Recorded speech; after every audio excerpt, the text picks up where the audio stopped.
Hello everybody and welcome back. This is Swati Gupta, chartered accountant. Lecture number 1 की शुरुआत करते हैं। यहाँ पर सबसे पहले मैं बेसिक समझाती हूँ आईएफआरएस, आईएएस और इंड एस है क्या, कितने टोटल स्टैंडर्ड्स है, कितने एप्लीकेबल है, किस तरीके से बाइफर्गेशन और नंबरिंग की जाती है। ओके, तो सिंपली सबसे पहले हम बात करें तो फॉरेन कंट्रीज में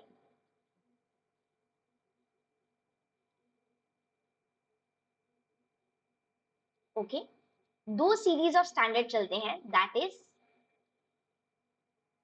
IFRS एंड IAS। इंडेस नहीं, IAS। ठीक है, IFRS का फुल फॉर्म है international financial reporting standard.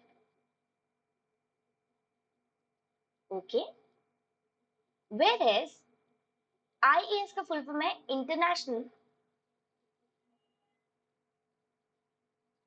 Accounting standard. Okay, तो हमने बोला फॉरेन कंट्री में दो लेवल ऑफ स्टैंडर्ड चलते हैं, IFRS और IAS। पहले IAS बनाया गया था। ओके, वहां पर कुछ चेंजेस की जरूरत पड़ी, तो जो माइनर चेंजेस थे वो IAS में इटसेल्फ कर दिए गए। वेयरएज अगर कुछ मेजर चेंजेस लेकर आने थे, कोई नए स्टैंडर्ड्स लेकर आने थे, तो उन्होंने IAS में चेंज करने की जगह क्या किया, एक नई सीरीज बना दी IFRS। ओके, तो जो भी मेजर चेंजेस थे उसको IAS में ना कर उन्होंने IFRS कर दिया। ठीक है, तो यहाँ पर फॉरेन कंट्रीज में हमारे पास दो स्टैंडर्ड्स की सीरीज चलती है। ठीक है, 16 IFRS है, वेरेस 23 IAS है। ऐसे करके हम बोल सकते हैं 39 स्टैंडर्ड्स है। ओके, जिसमें से 16 IFRS की सीरीज में और आपके 23 IAS की सीरीज में। अब यहीं पर इंडिया ने ग्लोबल यूनिफॉर्मिटी के लिए फॉरेन कंट्री से अकाउंटिंग स्टैंडर्ड्स को अडॉप्ट किया है। इसे कहा जाता है इंड एएस। ओके, इसे कहा जाता है Ind AS, Indian accounting standard. Okay, इसको कहा जाता है इंड एएस। ये भी 39 है। कितने हैं? 39 स्टैंडर्ड्स है। ओके, इन्हें IFRS से अडॉप्ट किया है। ओके, पर as it is copy paste नहीं किया, इंस्टेड कुछ चेंजेस के साथ अडॉप्ट किया है, ताकि ये इंडिया में बहुत अच्छे से अप्लाई हो पाए, स्मूथली अप्लाई हो पाए, एक्सेप्ट हो पाए। ठीक है, तो यहाँ पर इसलिए ऐसे नहीं बोलते कि अडॉप्ट किया, इंस्टेड बोलते हैं कन्वर्ज किया है। Okay, also known as converged form of IFRS। इसका मतलब, इसका स्पेसिफिकली मतलब है कि अडॉप्टेड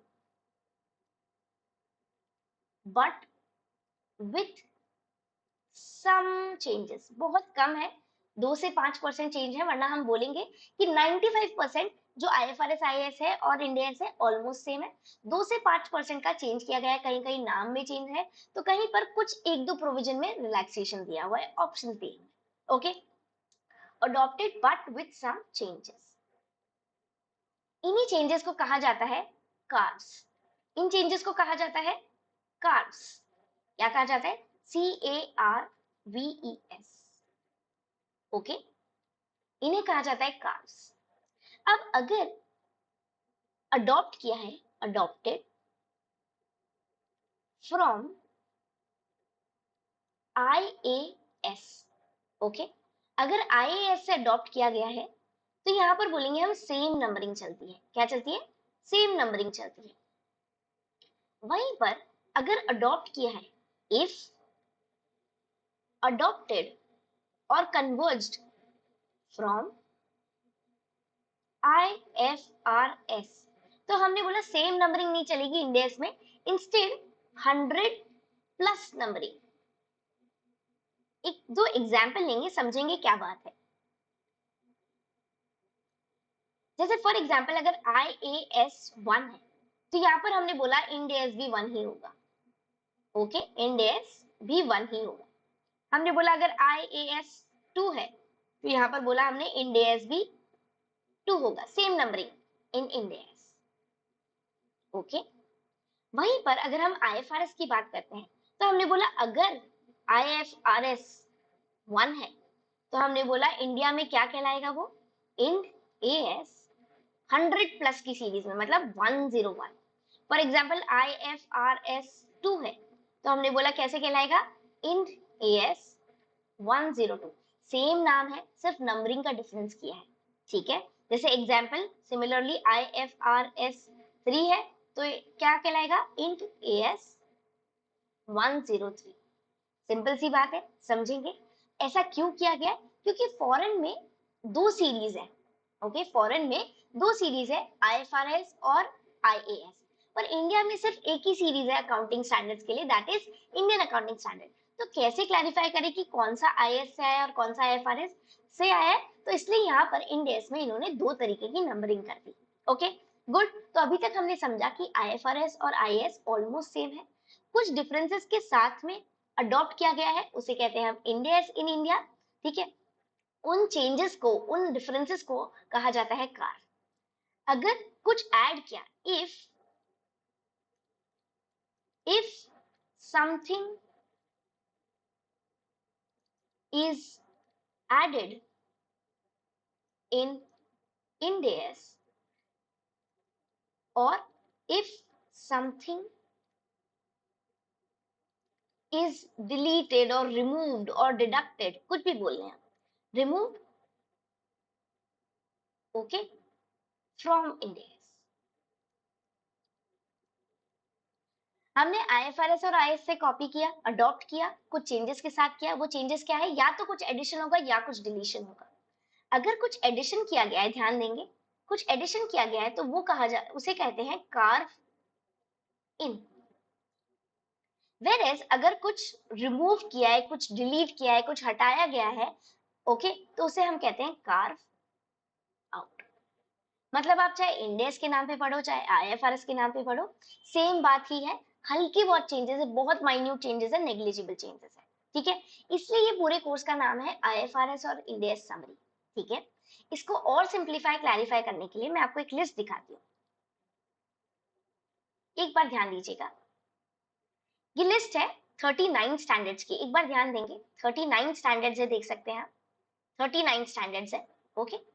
इसमें आपको बता रखा है फर्स्ट 16 IFRS है, देखिए, और उसका इंडिया में नंबरिंग क्या है वो बता रखी है, वो भी आप देख सकते हैं। अगर नोट डाउन करें तो 100 प्लस की सीरीज में सेम नंबरिंग है, पैटर्न समझ सकते हैं, तो हर चीज याद करने की जरूरत नहीं है। उसके बाद में उसका नाम दे रखा है, तो चाहे फॉरेन में बात करें या इंडिया में, दोनों के नाम सेम है, नंबरिंग का थोड़ा डिफरेंस है। वहीं पर हम IAS की बात करते हैं तो IAS हमारे पास 23 IAS है, उसमें इंडिया में सेम नंबरिंग है इंड AS के नाम से और सेम नाम है। तो ये 39 स्टैंडर्ड्स है जो कि एप्लीकेबल है। इनमें आप चाहे फॉरेन की सीरीज से नाम नंबर से पढ़े या इंडियन सीरीज के नंबर और नाम से पढ़े, सेम बात है, ओके। आई होप आपके अब कोई कंफ्यूजन नहीं होंगे कि ये कोर्स किस बारे में है। हम IAS पढ़ लेंगे तो IFRS छूट जाएगा, या IFRS छूट जाएगा, या IFRS पढ़ लेंगे तो इंड AS छूट जाएगा, ऐसे कंफ्यूजन नहीं रहना चाहिए, ओके। आई होप आपको क्लियर है। हम हमारे चैप्टर नंबर 1 को इस वाले लेक्चर में कवर करेंगे। ऐसे हमने पूरे सेक्शंस को 23 लेक्चर्स में डिवाइड करा गया है, ओके, जिसमें हम एक एक करके चैप्टर वाइज डिटेल्ड वर्जन्स लेंगे। हर एक चैप्टर में क्या इंक्लूडेड है ये आपको इंडेक्स में दिख जाएगा, कितने कितने लेक्चर्स है, कितने ड्यूरेशन का है, ये सब आपको इंडेक्स में दिख जाएगा, ठीक है। आई होप कोई कंफ्यूजन नहीं है, हम आगे बढ़ने के लिए तैयार हैं। हमने बोला कॉन्सेप्चुअल फ्रेमवर्क, हमारा चैप्टर नंबर 1 है कॉन्सेप्चुअल फ्रेमवर्क। देखो, छोटा सा इंट्रोडक्शन देंगे और कुछ एकदम बेसिक डेफिनेशंस के बारे में बात करेंगे, ताकि जब पूरे इंड AS और पूरा IFRS पढ़ते वक्त वो जब रिपीटेडली यूज हो तो आपको दिक्कत नहीं आए कि अरे यार इसका मतलब क्या होता है, इसका मतलब क्या होता है, ठीक है, ओके। तो हम यहाँ पर टर्मिनोलॉजीज को थोड़ा सा क्लियर करेंगे और ये फ्रेमवर्क है क्या, क्या काम आया, क्यों बनाया गया, थोड़ा सा ये समझेंगे, ठीक है। चलो शुरू करते हैं। तो फ्रेमवर्क बेसिकली एक स्ट्रक्चर प्रोवाइड करता है, क्या करता है, स्ट्रक्चर प्रोवाइड करता है। ये कोई खुद स्टैंडर्ड नहीं है, इंस्टीड स्ट्रक्चर प्रोवाइड करता है, बेसिस प्रोवाइड करता है, या फिर बोलते हैं फ्रेम प्रोवाइड करता है, okay, for all other accounting standards, कि कैसे प्रिपेयर किया जाए, एक ढांचा प्रोवाइड करता है, एक स्ट्रक्चर प्रोवाइड करता है। ओके, बट ये फ्रेमवर्क ना इटसेल्फ कोई स्टैंडर्ड नहीं है, very important. Framework is not a standard. Framework खुद एक स्टैंडर्ड नहीं है, बट फ्रेमवर्क एक स्ट्रक्चर प्रोवाइड करता है बाकी सारे स्टैंडर्ड्स के लिए। ओके, नेक्स्ट हमने बोला फ्रेमवर्क जो है वो क्यों बनाया गया है। Okay, purpose. Purpose purpose of framework क्या है? तीन पर्पसेस है। Firstly, develop standards. Develop standards, इसका काम है कंटिन्यूअसली चेक करना, देखना, अगर कोई स्टैंडर्ड की जरूरत है तो उसे बनाना, किस तरीके से बनाया जाएगा उसकी एक सीक्वेंस बनाना। आप देखेंगे IS 1 हो, 2 हो, 3 हो, 4 हो, जितने भी हो, सारे के सारे एक पैटर्न से बनेगी। पहले वो अपना स्कोप बताएंगे, एप्लीकेबिलिटी बताएंगे, फिर वहां जाके प्रोविजंस बताएंगे, कुछ इलस्ट्रेशंस देंगे, एक पैटर्न में बने हुए हैं। ऐसा नहीं है कि कोई दूसरा पैटर्न फॉलो कर रहा है।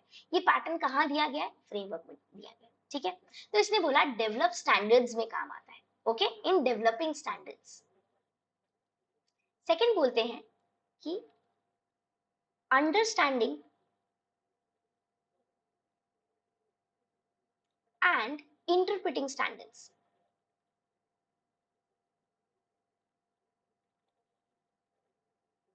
एक तो डेवलपर्स को काम आता है कि जब भी उनको स्टैंडर्ड बनाना होगा तो किस तरीके से बनाए, क्या फॉर्मेट रहना चाहिए, क्या बेसिस रहना चाहिए।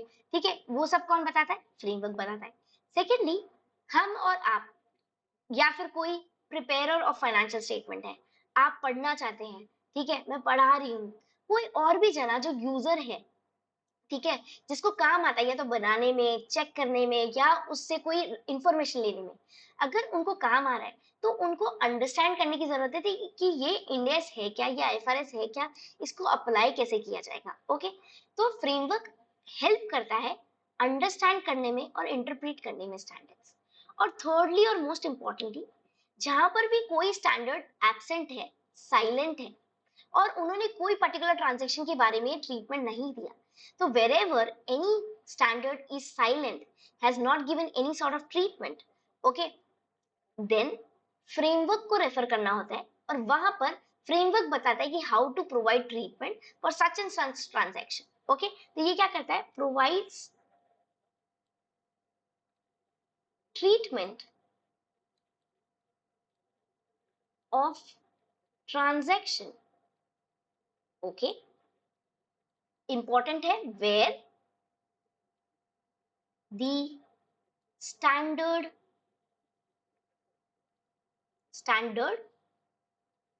is silent। ओके, जहां पर भी स्पेसिफिक स्टैंडर्ड ने अपना इंफॉर्मेशन नहीं दी, साइलेंट है, तो वहां पर ये फ्रेमवर्क आपको प्रोवाइड करता है कि किस तरीके से आपको उस पर्टिकुलर ट्रांजेक्शन का ट्रीटमेंट करना है। तो तीन काम है इसके। पर्पस क्या है? फर्स्टली, स्टैंडर्ड डेवलप करने के लिए। दूसरा, अगर किसी को अंडरस्टैंड करना, इंटरप्रेट करना स्टैंडर्ड, उसमें काम आता है। थर्डली, अगर कहीं पर साइलेंट है स्टैंडर्ड, तो यहाँ पर फ्रेमवर्क एक्शन में आता है। इंपॉर्टेंटली, बहुत इंपॉर्टेंट है, कई बार क्रॉस क्वेश्चंस भी पूछे जाते हैं इंटरव्यूज में या फिर आपके एग्जाम्स वगैरह में भी, कि अगर फ्रेमवर्क स्टैंडर्ड नहीं है, okay, also plus it can not override any standard. इसका मतलब ऐसे बोलते हैं कि अगर ये फ्रेमवर्क कोई भी ऐसी पॉइंटर्स या बाइफर्केशंस नहीं बता सकता, कोई भी ऐसे प्रोविजंस नहीं दे सकता, रूल्स नहीं दे सकता जो कोई भी और स्टैंडर्ड को कॉन्फ्लिक्ट करे, ओके, डिस्प्यूट क्रिएट करे, कॉन्ट्राडिक्ट करे, ओवरराइड करे। ठीक है, ऐसा फ्रेमवर्क के पास पावर नहीं है। फ्रेमवर्क ना ही कुछ स्टैंडर्ड है और ना ही कोई स्टैंडर्ड को ओवर पावर कर सकता है, ओवरराइड कर सकता है, या फिर कोई कॉन्फ्लिक्टिंग स्टेटमेंट प्रोवाइड कर सकता है। ठीक है, नेक्स्ट, कुछ एक दो इंपॉर्टेंट चीजें हैं, वो हम हमारे मेन इंपॉर्टेंट उसके साथ पढ़ेंगे, ठीक है, लेक्चर के साथ। तो हमने पढ़ा व्हाट इज कॉन्सेप्चुअल फ्रेमवर्क, समझ आता है हमें। फ्रेमवर्क नॉर्मली आपको एक स्ट्रक्चर प्रोवाइड करता है for reference of accounting standards. ठीक है, एडवांटेजेस क्या है? डेवलप करने में हेल्प करता है, हमने अभी पढ़ा था। Develop of accounting standards less subject to political pressure. क्यों? क्योंकि यहाँ पर कोई भी गवर्नमेंट चेंज होती रहे, चाहे बीजेपी हो, चाहे कांग्रेस हो, चाहे आम जनता पार्टी, कोई भी चेंज होता रहे, कौन पावर में रहे कौन नहीं, यहाँ पर स्टैंडर्ड बनाने के लिए एक अपनी अलग कमिटी है, वो बैठती है, वो एक्सपर्ट्स है और वो लोग अपना फंक्शन करते हैं, डिस्कशंस करते हैं, ड्राफ्ट्स बनाते हैं, उसके बाद में आईएएस और आईएफआरएस और इंडेस बनता है। ठीक है, यहाँ पर पॉलिटिकली कुछ आपको अप्रूवल नहीं लेना कि आपको जो भी हाउसेज होते हैं ना ऑफ पार्लियामेंट, उनसे अप्रूवल्स नहीं लेने, तो इसलिए हम बोल रहे हैं कोई पॉलिटिकल प्रेशर से फ्री रहती है। Avoids need for large volume of rules, ये हम देखेंगे, क्योंकि हम देखेंगे कि आपका आईएफआरएस है जो, वो प्रिंसिपल बेस्ड है। क्या है? इंपॉर्टेंट। आईएफआरएस इज, या आप बोल सकते हैं इंडेस, जहां पर भी मैं बोल रही हूँ सेम बात मानना। IFRS is principle based, principle based, ठीक है, plus it is generic. Normal general scenario को बताता है, कोई स्पेसिफिक सिचुएशन बेस्ड नहीं बताता, instead normal principle, normal general situation बताता है। ठीक है, इसलिए therefore IFRS are lesser in quantity, lesser in quantum, okay, as compare to rules, as compare to rules, okay, क्योंकि रूल्स होते हैं एकदम स्पेसिफिक, एकदम रिजिड, और उन्हीं को फॉलो करना होता है। और सिंस रूल्स बहुत ही सिनेरियो स्पेसिफिक है, जेनरिक नहीं है, इसलिए रूल्स को बहुत ज्यादा क्वांटिटी होती है। ओके, प्रिंसिपल जनरल है, जनरल जेनरिक नेचर के है, बहुत ज्यादा स्पेसिफिक नहीं है, इसलिए अगर कंपेयर किया जाए तो प्रिंसिपल्स फ्लेक्सिबल है और लेसर इन क्वांटिटी है। ठीक है, प्लस फ्लेक्सिबल। आईएफआरएस कैसा है? प्रिंसिपल बेस्ड है, जेनरिक है और फ्लेक्सिबल है as compare to rules. Rules ज्यादा होते हैं क्वांटिटी में, रिजिड होते हैं, फ्लेक्सिबिलिटी नहीं प्रोवाइड करते, ओके, और सिनेरियो स्पेसिफिक होते हैं पर जेनरिक नहीं होते। ओके, इसलिए यहाँ कहा जा रहा है कि avoids need of large volume of data. Next, not clear that, okay, ये डिसएडवांटेजेस है, आप एक बार रीड आउट कर सकते हैं, कोई जरूरत नहीं है ज्यादा। बाकी ऐसे बोल रहे हैं कि अरे ये फ्रेमवर्क से पता नहीं एक्स्ट्रा पढ़ना पड़ रहा है, बिना मतलब का है, या एक्चुअल में हेल्प करता भी है नहीं, ये इसके डिसएडवांटेजेस दे रखे हैं कि पता नहीं, जरूरी नहीं है, ये क्लियर नहीं है कि फ्रेमवर्क के बिना भी ये फंक्शन कर सकता है या नहीं। ये सारी कंट्रीज के पास में अपना फ्रेमवर्क नहीं होता है। हमने पर्पस जान लिया, हमने 3 पर्पस देखे, डेवलप करना, असिस्ट करना प्रिपेयरर्स को टू अंडरस्टैंड एंड इंटरप्रीट, और थर्डली हमने देखा जहां पर भी स्टैंडर्ड साइलेंट है वहां पर फ्रेमवर्क बताता है कि कैसे अप्लाई करना है। ठीक है, ना ही कोई स्टैंडर्ड है और ना ही ये कोई स्टैंडर्ड को ओवरराइड कर सकता है। इसके अलावा कंप्लायंस चाहिए, रिक्वायर्ड का है आईएएस 11 में, आईएएस 1 में स्पेसिफिकली बोल रखा है कि आपको फ्रेमवर्क से कंप्लाई करना है। ठीक है, इसका कंटेंट क्या होता है वो बता रखा है। Objective of general purpose financial reporting, general purpose financial reporting आप समझना, देखो मल्टीपल टाइप्स के स्टेक होल्डर्स हो सकते हैं, इंटरनल एक्सटर्नल, ठीक है, जिनको फाइनेंशियल स्टेटमेंट से काम है। आप बात समझिए, फॉर एग्जाम्पल मैनेजमेंट है, मैनेजमेंट को ये देखना है कि यार ये पर्टिकुलर पेन ना हम कितने का बेचे, तो उसके लिए उसको कॉस्टिंग निकलवानी है। तो मैनेजमेंट ने बोला सुपरवाइजर भाई साहब, आप ना मुझे कॉस्टिंग निकाल के दो, क्या क्या कितने कितने का है, क्या इनपुट्स आ रहे, ताकि मैं एक सेट मार्जिन ऐड कर कर इसका प्राइस, सेलिंग प्राइस डिटरमाइन कर सके। ठीक है, मैनेजमेंट भी क्या है? स्टेक होल्डर है। मैनेजमेंट के पास भी पावर है फाइनेंशियल स्टेटमेंट यूज करने का, और उसको यूज करना भी पड़ता है। पर मैनेजमेंट के पास एक स्पेसिफिक पावर है कि वो जब चाहे, जैसे चाहे, वो अपने फाइनेंशियल्स को बनवा सकती है कि अरे ये सब हटाओ, मुझे सिर्फ और सिर्फ अकाउंटिंग करके दो, एडमिनिस्ट्रेशन हटाओ, मुझे सिर्फ और सिर्फ प्रोडक्शन बताओ। ओके, कस्टमाइज्ड रिपोर्टिंग मांग सकती है। पर ऐसे बहुत सारे और स्टेक होल्डर्स है, मान लो आपको इन्वेस्ट करना है, तो क्या आप स्पेशल रिपोर्ट मांग सकते हैं? नहीं। तो ऐसे स्टेक होल्डर्स, ऐसे पोटेंशियल इन्वेस्टर्स जो कि कोई स्पेसिफिक रिपोर्टिंग नहीं मांग सकते, उनके लिए बनाया जाता है जनरल पर्पस फाइनेंशियल रिपोर्टिंग। ठीक है, नेक्स्ट, द क्वालिटेटिव कैरेक्टरिस्टिक्स, हम इसके बारे में बात करेंगे। दो तरीके की क्वालिटेटिव कैरेक्टरिस्टिक्स होती हैं, financial statements and the reporting entity. Okay, the elements of financial statement, क्या क्या होते हैं फाइनेंशियल स्टेटमेंट के एलिमेंट्स, क्या होते हैं वैसे? इक्विटी होता है, लाइबिलिटी होता है, असेट होता है, इनकम और एक्सपेंसेस होता है। ठीक है, तो ये सब किसमें गिवन है? फ्रेमवर्क में। रिकॉग्निशन एंड डी रिकॉग्निशन, छोटा सा टर्म है, फटाक से समझाऊंगी। Recognition, recognition versus derecognition. एक बार समझेंगे क्योंकि ये पूरे टाइम काम आएगा। ओके, रिकॉग्निशन मतलब simply recording in books, record in books of accounts, books of accounts. Okay, whereas derecognition means remove, या फिर आप बोल सकते हैं reverse from books of account.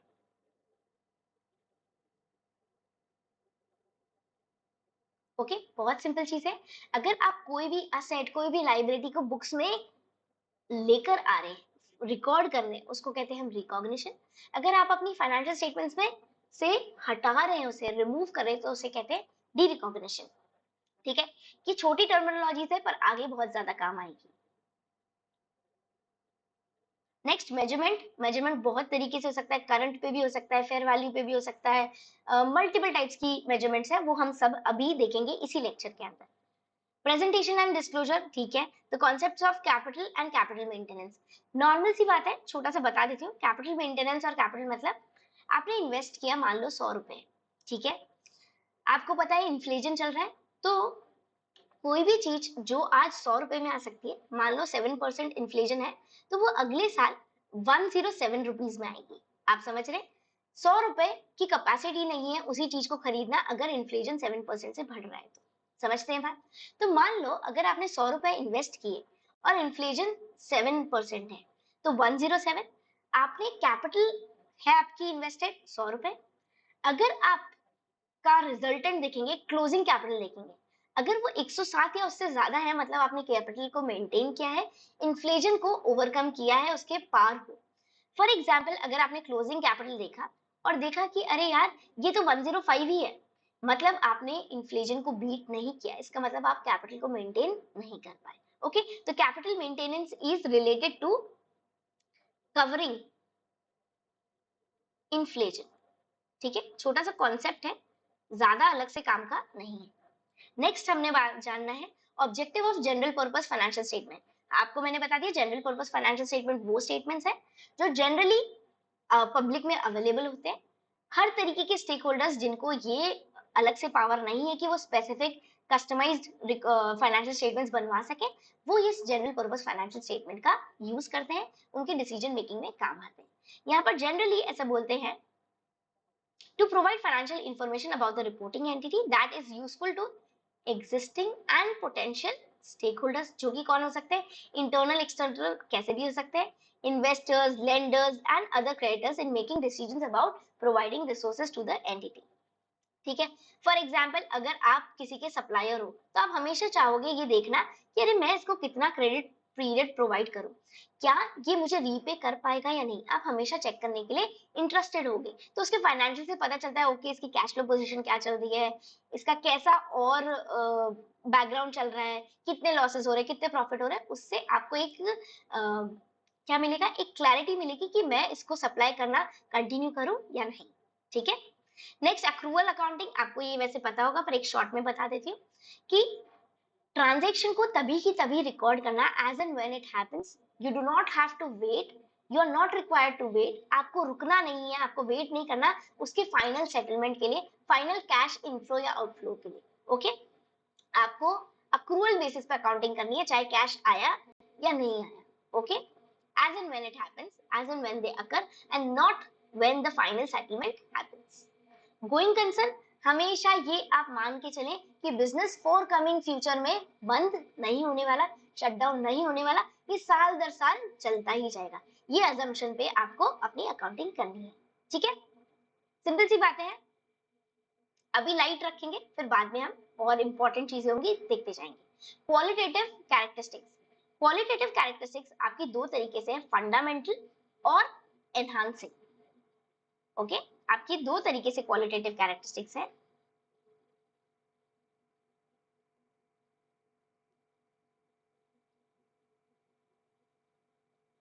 आपको लग रहा है यार फाइव फटाक से आप मेन स्टैंडर्ड्स क्यों नहीं पढ़ा रहे, इनकी क्या जरूरत है। देखो ये सब जितना क्लियर होगा उतना ही आगे के स्टैंडर्ड्स, चाहे आप आईएफआरएस बोले चाहे इंडेक्स बोले, पढ़ने में आसानी होगी, ये आप मान के चले। ठीक है, विश्वास करें, अगर आपने इतने तक लेक्चर देखे हैं, आपने मुझे यूट्यूब पे देखा है, अगर आप मुझे विश्वास कर कर इस कोर्स में एनरोल किया है, प्लीज ट्रस्ट द प्रोसेस। मैं कोशिश करूंगी कम से कम टाइम में पूरे टॉपिक्स को इस तरीके से आपको बताया जाए, इस तरीके से डिलीवर किया जाए, एग्जाम्पल्स न्यूमेरिकल्स जहां पर भी काम आएंगे मैं कोशिश करूंगी इंक्लूड करने की, ताकि आपने अगर ये कोर्स के एंड तक पढ़ लिया तो आपको क्रिस्टल क्लियर हो जाएगा कि अरे हाँ हमें तो आता है, और कंफ्यूज होना भी बंद हो जाएगा। अप्लाई करने की बारी आएगी तो भी आप बहुत स्मार्टली अप्लाई कर पाओगे, ये मेरा प्रॉमिस है। ओके, और प्लीज जब आपका कोर्स एंड हो जाए तो मुझे जरूर से मैसेज करिएगा और बताइएगा कि कैसे बेनिफिशियल रहा। आपकी तरफ से कोई भी इनपुट है, कोई सजेशन है, कोई क्वेरी है, तो आप जरूर से मुझे पूछ सकते हैं। आपको पता है ऐप में चैट बॉक्स दे रखा है, वहां पर आप पर्सनली मुझसे बात कर सकते हैं, मैं आपको पर्सनली वहां पर रिप्लाई करूंगी। ठीक है, तो क्वालिटेटिव कैरेक्टरिस्टिक्स हमने बोला दो तरीके से है, फंडामेंटल और enhancing. Okay, fundamental and enhancing characteristic. Fundamental में आपके पास दो आते हैं। ओके, रेलेवेंस और फेथफुल रिप्रेजेंटेशन।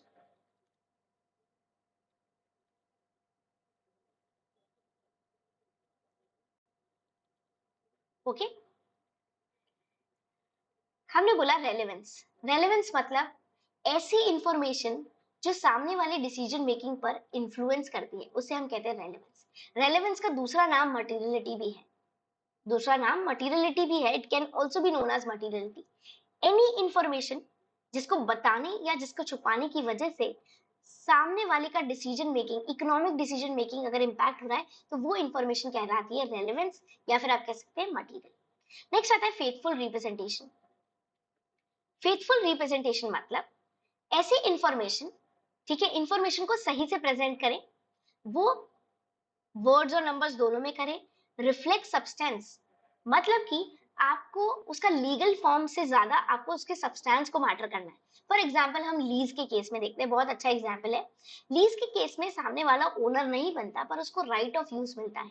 सिंस वो सब्सटैंशियली एक फाइनेंस लीज है और सब्सटैंशियली उसके पास राइट है, तो सिंस उसके पास लीगली वो ओनरशिप में नहीं है, फिर भी हम बोलेंगे कि उसको ROU right of use asset record करना होगा। इसे कहते हैं हम सब्सटेंस ओवर फॉर्म।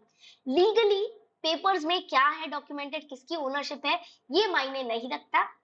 इंस्टेड ज्यादा मायने रखता है कि एक्चुअल में अगर देखा जाए तो जेन्युइनली उसको उसका यूज कौन कर रहा है, उससे बेनिफिट्स कौन ले रहा है, उसे रिकॉर्ड करना चाहिए असेट। ओके, इसको बोलते हैं सब्सटेंस ओवर फॉर्म। ये कौन बोलता है, ये फेथफुल रिप्रेजेंटेशन बोलता है। ठीक है, कंप्लीट होनी चाहिए इंफॉर्मेशन, न्यूट्रल होनी चाहिए, मतलब नॉट बायस।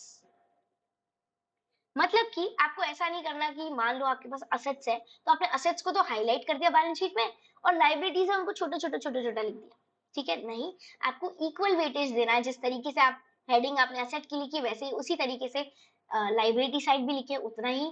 ठीक है, चाहे अच्छी इंफॉर्मेशन हो चाहे खराब इंफॉर्मेशन हो, चाहे बेड डेट्स हो चाहे बहुत सारे लाइबिलिटीज हो, आउटस्टैंडिंग पेबल्स हो, तो भी आप उसे सही सेम फॉन्ट्स में लिखे, ना ही किसी चीज को हाईलाइट करें ना ही डीवैल्यू करें, बायस नहीं करें, न्यूट्रल होनी चाहिए इंफॉर्मेशन, फ्री फ्रॉम एरर होनी चाहिए भाई, मिस्टेक्स नहीं होने चाहिए। इन दोनों चीजों को हम बोलते हैं fundamental characteristics, fundamental qualitative characteristics. ठीक है, नेक्स्ट आता है enhancing qualitative characteristics of the financial statement. ये चार है।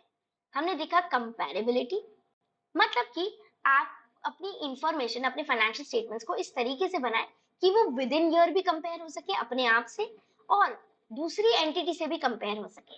ठीक है, आपने देखा होगा सबसे अच्छा एग्जांपल कंपैरेबिलिटी का, कि आप जब बैलेंस शीट बनाते हैं तो आप टू कॉलमनर बैलेंस शीट बनाते हैं, प्रीवियस ईयर और current year.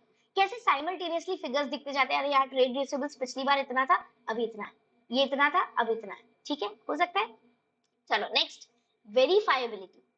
Information must be capable of being verified. Okay, verified मतलब सपोर्टिंग होने चाहिए, इनफ प्रूफ्स होने चाहिए। मान लो हमने बोला इस पर्टिकुलर चीज का फेयर वैल्यू, मान लो इस लैंड का फेयर वैल्यू, इस बिल्डिंग का फेयर वैल्यू मान लो 50 मिलियन है। ओके, तो आपके पास ये फेयर वैल्यूएशन कैसे किया आपने, उसकी वर्किंग्स होनी चाहिए, उसे कहते हैं वेरीफाइबल। उसे क्या कहते हैं, वेरीफाइबल। कंपेरेबल दो तरीके से होना चाहिए, विद इन एंटिटी भी होना चाहिए, तो विथ अदर एंटिटीज भी होना चाहिए। ओके, ताकि हम इसको बोलते हैं सिमिलर अकाउंटिंग कंसिस्टेंटली प्रोवाइड करी जाए, सिमिलर मेथड्स यूज करी जाए, तो हम बोलते हैं इंफॉर्मेशन कंपैरेबल। वेरीफाइबल मतलब इनफ सपोर्टिंग होना। थर्ड, टाइमलीनेस, इंफॉर्मेशन जितना टाइमली प्रोवाइड करेंगे उतना ही बेनिफिशियल है। मान लो आपका एग्जाम कल है, आपको अगर अमेंडमेंट्स कल के बाद दिए जाए, आफ्टर एग्जाम दिए जाए, क्या वो काम के रहेंगे? नहीं। वहीं पर अगर आपको एग्जाम से 15 दिन पहले सारे अमेंडमेंट्स बता दिए जाए, तो क्या वो काम करेंगे? हाँ। मान लो आप फाइनेंशियल स्टेटमेंट बना रहे हो, कोई भी इंपॉर्टेंट इन्फॉर्मेशन है, वो तभी की तभी बताया जाए, बनाते वक्त तब ज्यादा इंपॉर्टेंट रहेगी, या फिर आपको 10 साल पहले की इंफॉर्मेशन में दूं, वो ज्यादा काम की रहेगी। ठीक है, तो टाइमलीनेस मतलब अवेलेबिलिटी ऑफ इंफॉर्मेशन बहुत इंपॉर्टेंट है डिसीजन मेकिंग के लिए। जितनी ज्यादा ताजी इंफॉर्मेशन, न्यूएस्ट इंफॉर्मेशन होगी, लेटेस्ट इंफॉर्मेशन होगी, उतनी ज्यादा काम की होती है। नेक्स्ट आता है अंडरस्टैंडेबिलिटी। ओके, तो हमने बोला अंडरस्टैंडेबिलिटी मतलब information must be classified in such and such manner, ताकि आप और मैं एक ही तरीके से अंडरस्टैंड करें। करंट एसेट है मतलब आपके लिए भी सेम डेफिनेशन है, मेरे लिए भी सेम डेफिनेशन है, जो भी यूजर है उसको ये समझ आना चाहिए, और करंट एसेट पढ़ते ही हम तीनों के दिमाग में सेम चीज क्लिक करनी चाहिए, इसे कहते हैं अंडरस्टैंडेबिलिटी। ओके, तो हमने बोला कंपैरेबिलिटी।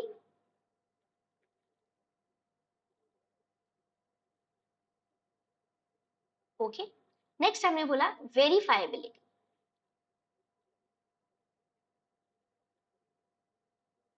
ओके, थर्ड हमने क्या बोला? थर्ड हमने अंडरस्टैंडेबिलिटी, और इसके अलावा क्या था फोर्थ? टाइमलीनेस और अंडरस्टैंडेबिलिटी। टाइमलीनेस और अंडरस्टैंडेबिलिटी। कोई भी डाउट हो आप जरूर से पूछें।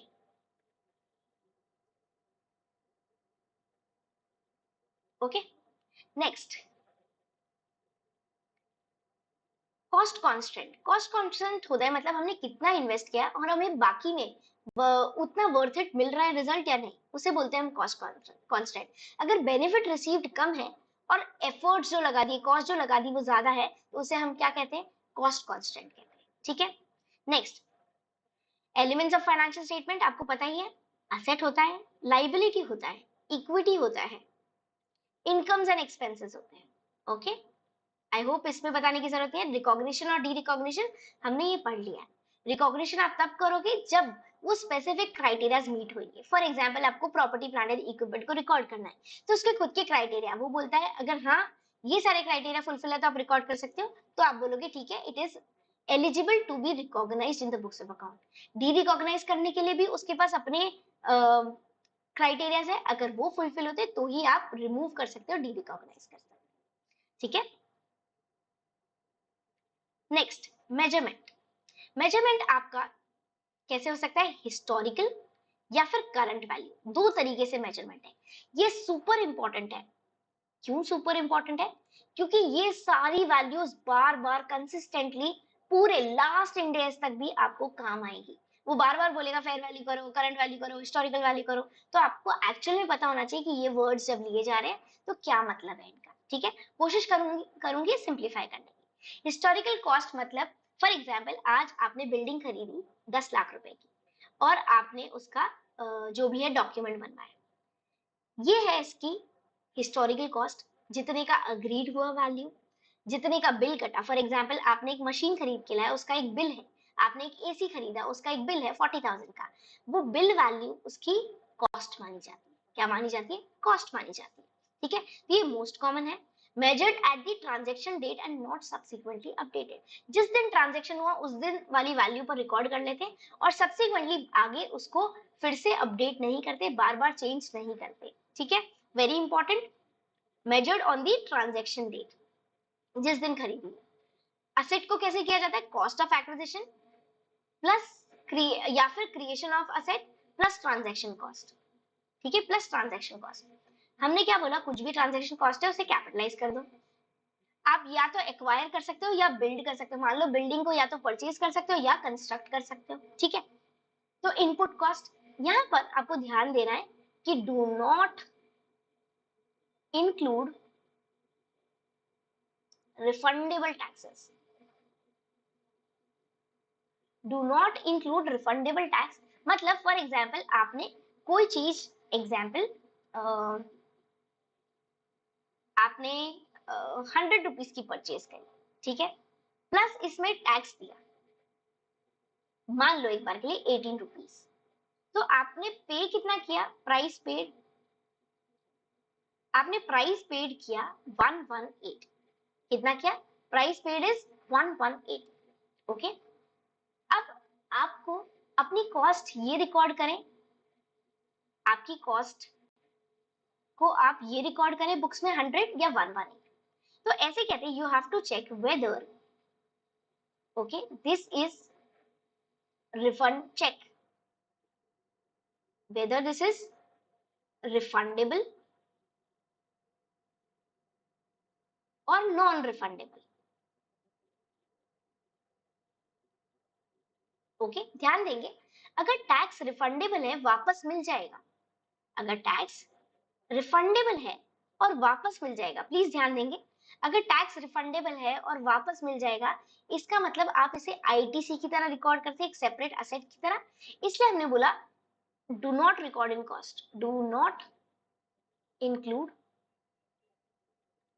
In cost. इसलिए आप कॉस्ट कितने पे रिकॉर्ड करेंगे, सिर्फ और सिर्फ 100 पे, प्लीज ध्यान देंगे, आपकी कॉस्ट कितनी होगी, ₹100 ओनली। वहीं पर अगर आपका नॉन रिफंडेबल टैक्स है, मतलब जेब से गया तो गया, वापस रिफंड नहीं आएगा, वापस नहीं मिलेगा, मतलब आपके लिए एक एक्सपेंस है, आपके लिए एक सेपरेट असेट नहीं है जो वापस जाकर रिसीवेबल हो जाएगी, वसूल हो जाएगी, ठीक है। अगर नॉन रिफंडेबल टैक्सेस है तो हम बोलेंगे include in cost, include in cost, ठीक है। इसका मतलब जब आप रिकॉर्ड करेंगे तो आप कितने वैल्यू पर करेंगे, ₹118, समझ आती है बात। तो हमने बोला अगर टैक्सेस, अगर टैक्स कैसे है, रिफंडेबल टैक्सेस है, then do not include in cost, ठीक है, do not include refundable taxes.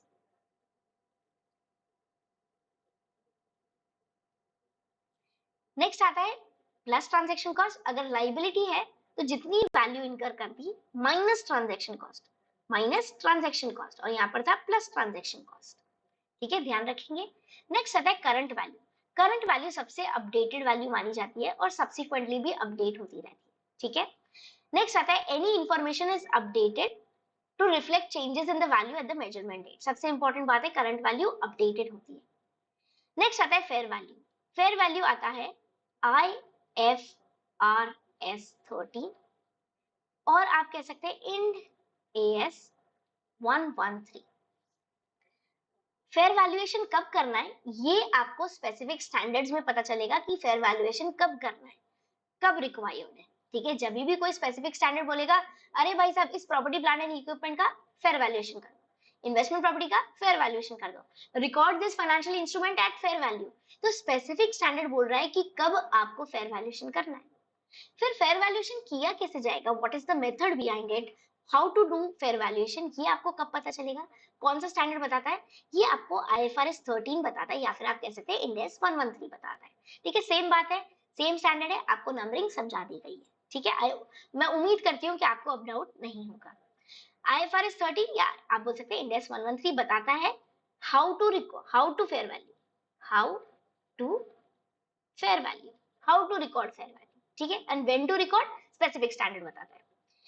Receive to sell an asset or paid to transfer a liability, ध्यान रखेंगे ऑर्डरली ट्रांजैक्शन में between market participants at measurement date, ये इसकी definition, ये बोलता है ऑर्डरली ट्रांजैक्शन होना चाहिए, ट्रांजैक्शन बिना कोई इन्फ्लुएंस, बिना कोई दबाव, बिना कोई फोर्स के होना चाहिए, फ्री होना चाहिए। ऐसा नहीं है कि फॉर एग्जाम्पल गवर्नमेंट ने कंपलसरी एक्विजिशन कर लिया, ठीक है, आपकी बिल्डिंग थी, गवर्नमेंट ने कंपलसरी एक्विजिशन कर लिया और आपको कुछ कॉम्पनसेशन दे दिया, मान लो 5 लाख का, ठीक है, हो सकता है ये 5 लाख उसकी फेयर वैल्यू नहीं हो, कम हुआ हो, या बहुत ज्यादा वैल्यू दे दी आपको या बहुत कम कॉम्पनसेशन दे दिया, पर आपको एक वैल्यू दी। ये ट्रांजैक्शन सिंस फोर्स में हुआ है, दबाव में हुआ है, कंपलसरीली हुआ है, एक नॉर्मल ओरिजिनल ट्रांजैक्शन नहीं है, ऑर्डरली ट्रांजैक्शन नहीं माने, ठीक है।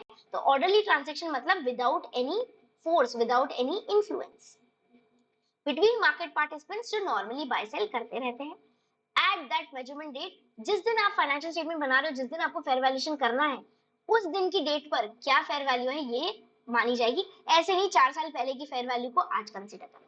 ठीक है, तो 3 बातें याद करनी है। क्या? Orderly transaction between market participants at measurement date. ये सब किसके अंदर डेफिनेशन दी हुई है? IFRS 13 के अंदर। वो क्या बताता है कि जब भी फेयर वैल्यू करना हो तो कैसे किया जाएगा, और फेयर वैल्यू कब करना होता है, ये स्पेसिफिक स्टैंडर्ड स्पेसिफिक सिचुएशन के लिए खुद ले डाउन करता है कि हाँ हाँ इस वक्त आप फेयर वैल्यू कर लीजिए। ठीक है, नेक्स्ट आता है वैल्यू इन यूज। बहुत इंपॉर्टेंट है, और फुलफिलमेंट वैल्यू सुपर इंपॉर्टेंट है। वैल्यू इन यूज असेट के लिए होता है, where as fulfilment value liability के लिए होता है। ठीक है, असेट के लिए क्या माना जाएगा? Value, cash flow expected to be derived for from the asset, हम इसको बोलते हैं present value, PV of cash flow, future cash flow, future cash flow. ठीक है, जबकि लाइबिलिटी के लिए हम बोलेंगे एग्जिट वैल्यू। आप क्या बोलेंगे? एग्जिट वैल्यू, या फिर बोल सकते हो फाइनल सेटलमेंट। मान लो एक एग्जांपल लेते हैं कि आप मेरे क्रेडिटर हो, ठीक है, और मुझे आपको देने हैं 1,000 रुपए। ठीक है, एग्जाम्पल। अब मैं जब एक्चुअली में आपको पे कर रही हूँ ना, तो आपने मुझे 25% डिस्काउंट दिया। ठीक है, तो मुझे 1,000 रुपए की जगह आप 750 ही पे करनी है। तो मेरी एग्जिट वैल्यू क्या होगी, मेरी फुलफिलमेंट वैल्यू क्या होगी? 750। तो मेरी, आप बोलोगे जो फुलफिलमेंट वैल्यू है, value in use for financial liability जो मेरी है, वो कितनी है? 750। अभी क्लियर? एग्जिट वैल्यू जो फाइनल सेटलमेंट में पे करना पड़ेगा। सिमिलरली अगर असेट परचेज किया जाए तो उसकी present value of future cash flow. ये इतना इंपॉर्टेंट है ना, इतना इंपॉर्टेंट है कि आपको क्या बताऊं। अभी आपको लग रहा होगा कि क्या है यार, इतना स्ट्रेस क्यों दे रहे हैं, पर ये सुपर इंपॉर्टेंट है, याद रखिएगा। ठीक है, वैल्यू इन यूज मतलब present value of future cash flow. जैसे ही आपको वैल्यू इन यूज बोला जाए, आपको फटाक से दिमाग में आना चाहिए present value of future cash flow. Present value क्या होता है? इन्फ्लेशन को, डिस्काउंटिंग फैक्टर्स को, इन सब को मद्देनजर रखते हुए, इन दोनों को, टाइम वैल्यू को, इन सबको अकोमोडेट करते हुए आप एक वैल्यू लगा लेते हो कि आज अगर 100 रुपए की कीमत इतनी है, 100 रुपए है, तो 5 साल बाद कितनी होगी। मान लो 5 साल बाद आपको 5 लाख रुपए पे करने हैं, तो आज उसकी वैल्यू क्या है, ये निकालना कहलाता है प्रेजेंट वैल्यू, कि आज उस पर्टिकुलर आउटफ्लो या इनफ्लो की वैल्यू क्या होगी, उसे कहते हैं प्रेजेंट वैल्यू। इसके लिए डिस्काउंटिंग फैक्टर्स यूज किए जाते हैं। ओके, ये क्वेश्चन में जनरली दिए होते हैं। नेक्स्ट आता है करंट कॉस्ट। आपको बता ही दिया, करंट कॉस्ट आपकी सबसे अपडेटेड कॉस्ट होती है। इक्विवेलेंट असेट या consideration that would be received from an equivalent liability at the measurement date. ठीक है, ऐसी अमाउंट, ऐसा कोई असेट या फिर ऐसा कोई अमाउंट जो आपको रिसीव होगा रिप्लेस करते वक्त, या अगर सिमिलर टाइप ऑफ असेट को आपने बोरो किया, या फिर आप बोल सकते हो एक्वायर किया। ठीक है, हमने सिंपली आज पढ़ा इस वाले लेक्चर में कि IFRS और IAS क्या है, फॉरेन की सीरीज है। ठीक है, फटाक से रिवाइज करते हैं। हमने पढ़ा कि फॉरेन की सीरीज है, IFRS 16 है, जबकि IAS 23 है। इनसे ही कॉपी किया गया है, इनसे अडॉप्ट किया गया है इंडियस, पर एज इट इज अडॉप्ट नहीं किया, इसलिए उसको बोलते हैं कन्वर्ज्ड फॉर्म। क्या बोलते हैं? इसलिए इसलिए उसे कहा जाता है कन्वर्ज्ड फॉर्म। कन्वर्ज्ड फॉर्म मतलब अडॉप्ट किया है पर सब चेंजेस के साथ किया है। कुछ चेंजेस के साथ किया है, उन चेंजेस को कहा जाता है कार्व्स। अगर कुछ ऐड इन किया इंडेक्स में तो उसे कहते हैं कार्व इन, अगर कुछ हटाया तो उसे कहते हैं कार्व आउट। चाहे आप IFRS पढ़े चाहे आप इंडेक्स पढ़े, आपको पूरा का पूरा आ जाएगा। मैंने आपको लिस्ट भी दिखा दी, सिंपली मैंने आपको नंबरिंग भी एक्सप्लेन कर दी। ठीक है, और हमने पढ़ा फ्रेमवर्क। फ्रेमवर्क क्या था? सिंपली वो एक स्ट्रक्चर प्रोवाइड करता है, खुद एक स्टैंडर्ड नहीं है, ओवरराइड नहीं कर सकता स्टैंडर्ड को, प्रिंसिपल बेस्ड है। कुछ चेंज अगर फ्रेमवर्क में किया, इसका मतलब ऑटोमेटिकली सारे चेंजेस इंडेक्स में नहीं हो जाएंगे, आपको स्पेसिफिकली करने पड़ेंगे। इसके अलावा हमने कई सारी डेफिनेशंस पढ़ी, वो इंपॉर्टेंट है, आप रिवाइज जरूर से करिएगा। नेक्स्ट लेक्चर में मिलते हैं, till then take care, be safe, stay